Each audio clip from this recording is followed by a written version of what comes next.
योग आयुर्वेद में आपका पुनः स्वागत करते हैं एक नई जानकारी के साथ।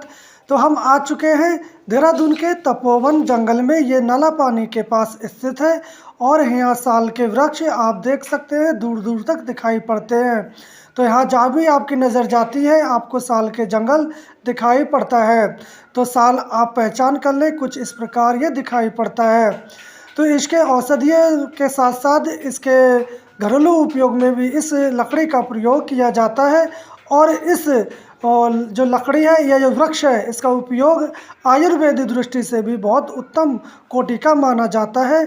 इसका वर्ण आपको चरक संहिता में भी मिल जाता है। तो जानते हैं इस साल के बारे में कि इसका प्रयोग किस प्रकार किया जाता है, इसमें कौन कौन से औषधीय गुण होते हैं और इससे हमारी इनकम किस प्रकार बढ़ सकती है। तो जो आप साल के वृक्ष देख रहे हैं ये करीब 18 से 30 मीटर तक की ऊंचाई तक हो जाते हैं और ये साल के 12 मास इस पे जो है पत्ते लगे होते हैं।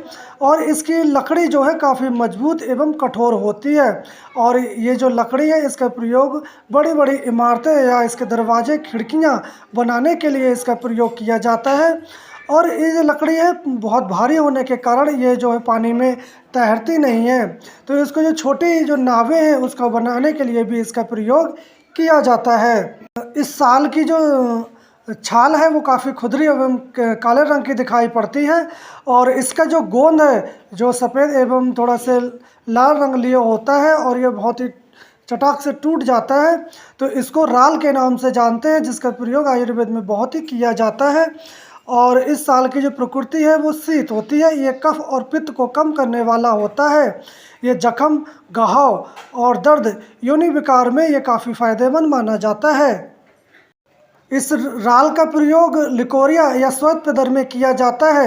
18 से 50 वर्ष की आयु की महिलाओं को एक रत्ती से लेकर 1 ग्राम की मात्रा में सुबह और शाम इसका सेवन करती हैं तो आपके लिकोरिया, श्वेत प्रदर या योनि विकार जैसे बीमारियों में बहुत फ़ायदा देखा जा सकता है। अगर इसकी राल ना मिले तो आप इसकी छाल का काढ़ा बनाकर भी इसका सेवन कर सकते हैं। और इसकी छाल का काढ़े से आप धुलाई करवाते हैं तो आपके श्वेत प्रदर और लिकोरिया में बहुत ही जल्दी फ़ायदा देखा जा सकता है।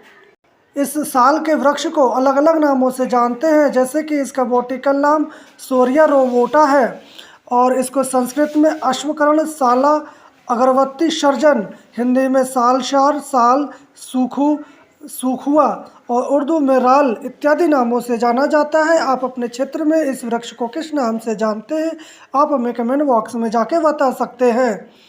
सर्दी जुकाम होने पर आपके कान में दर्द होने लगता है तो आप ऐसे में इस जो छाल है इसका छाल ले लें और कैथ का बेल, महुआ और शाल का रस, इन सब का रस निकाल लें और समान भाग आप तिल का तेल ले लें और इसको गरम करें।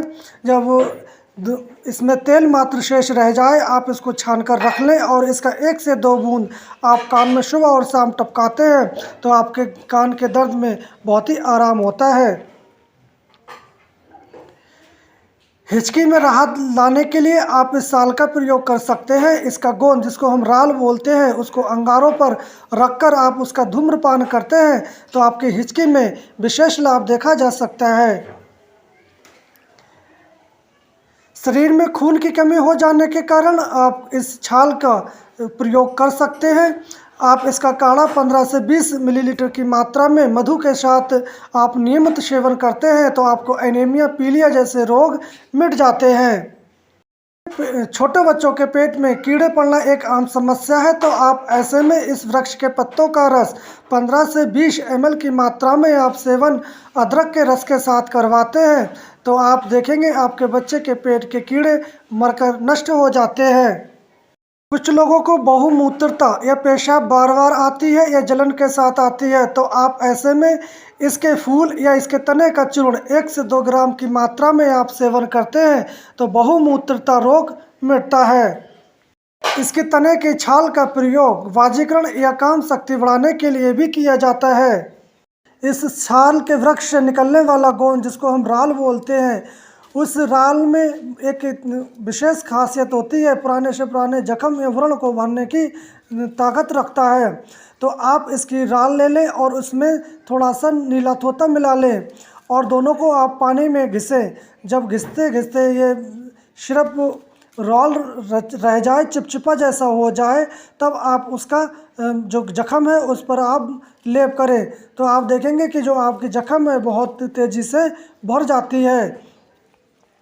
तो इस राल का प्रयोग दांत रोग, शीघ्र पतन, लिकोरिया ऐसी समस्याओं में भी इसका प्रयोग किया जाता है। तो ये रॉल आपको पंसारी के दुकान पर भी मिल जाती है। तो इस साल वृक्ष का प्रयोग आयुर्वेद दृष्टि से भी अच्छा माना जाता है और जो लोकल के यहाँ के रहने वाले लोग हैं वो इसके पत्तों को जो है प्लेटें या टोकरियाँ भी बनाकर बाज़ार में बेचते हैं, उससे भी उन्हें काफ़ी फ़ायदा होता है।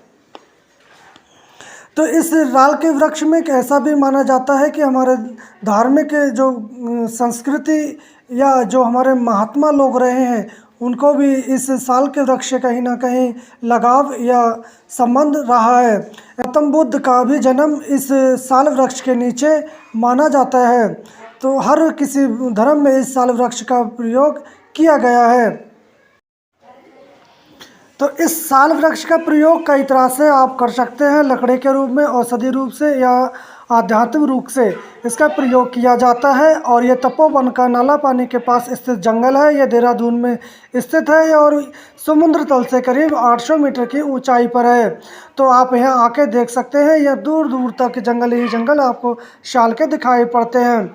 तो हम थोड़े से इस जो साल के वृक्ष है इसमें से थोड़ा सा गोंद निकालने आए हैं और आपको अगर गोंद चाहिए तो आप यहाँ आके ले जा सकते हैं, क्योंकि मैं ज़्यादा गोंद यहाँ से ले जाने वाला नहीं हूँ, थोड़ा सी ही मात्रा में ले जाने वाला हूँ क्योंकि मैं थोड़ी चिकित्सा में इसका प्रयोग करता हूँ। तो आप भी यहाँ आएँ और इसके फ़ायदे जानें और इस जो सुंदर प्रकृति है उसका भी नज़र आप, जो यहाँ का नेचर है या ये सुंदरता है उसको भी आप देखें, तो आपको बहुत ही मन प्रसन्न हो जाएगा। तो ये देहरादून में स्थित है। तो आप इस शाल के वृक्ष का प्रयोग किस प्रकार करते हैं, कौन सी औषधीय रूप से करते हैं, आप हमें कमेंट बॉक्स में जाके बता सकते हैं। और हम कल फिर मिलेंगे एक नई औषधीय जानकारी के साथ। तब तक के लिए बहुत बहुत धन्यवाद।